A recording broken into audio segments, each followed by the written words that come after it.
You need to be a little bit patient and this stuff. So this, the screen protector, is matte, and I like it because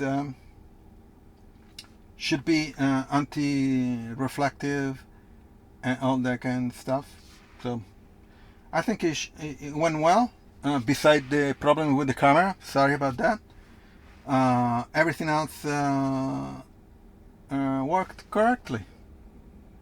Now let's install the other thing that I got, which is this rubber silicone cover, which actually goes on the edges of the screen, and that's it.